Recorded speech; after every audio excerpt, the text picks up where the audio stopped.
நீங்கள் யாருமே வந்து பார்த்தீங்கன்னா கெஸ் பண்ணவே இல்லை. இப்போ நம்ம கரெக்டாக எங்கே இருக்குன்னா கேரளாவில் கொச்சியில் தான் இருக்கும். ஸோ ஃபோர்ட் கொச்சியில் நம்ம வந்து ரீச் ஆயாச்சுங்க. இங்கே வந்து சரியான மலை வேற மாதிரி இருந்தது. கிட்டத்தட்ட ஒரு 350 கிலோமீட்டர் சம்திங் நினைக்கிறேன். நான் ஸ்டாப்பாக எடுத்து வந்து சேர்த்தாச்சுங்க. ஸோ மலைக்கு அதுக்கும் நம்ம பச்சைக்கிளி வேற லெவலில் வந்தாச்சு. இந்த அட்மாஸ்பியரை மட்டும் பாருங்கள் எப்படி இருக்குன்ட்டு வேற லெவலில் இருக்குது. டைம் வந்து பார்த்தீங்கன்னா ஒரு 8 மணி ஆக போகுதுங்க. 8 மணிக்கு வேற மாதிரி இருக்குது.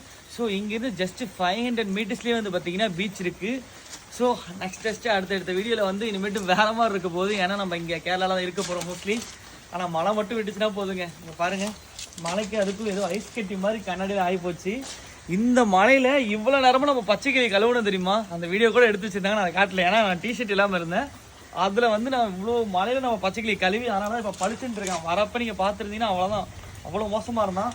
ஸோ அவ்வளோ பயங்கரமாக இருந்தது, செம்மையாக இருந்தது. ஸோ கேரளா ட்ரிப் பிளான் பண்ணுறீங்கன்னா சொல்லவே தேவையில்ல, நம்ம வீடியோலாம் பார்த்துட்டு கிளம்பி வந்துருங்க. அவ்வளோ சூப்பராக இருக்குது. இனிமேட் அப்கமிங் வீடியோவில் வேறு லெவலில் இருக்க போதும். ஓகேங்க, கீப் வாட்சிங். ஸோ ஃபாலோ பண்ணாதான் தயவு செஞ்சு ஃபாலோ பண்ணியிருக்கீங்க. இனிமேட் வீடியோவில் வேறு லெவலில் இருக்க போகுது. ஓகேங்க, பாய்.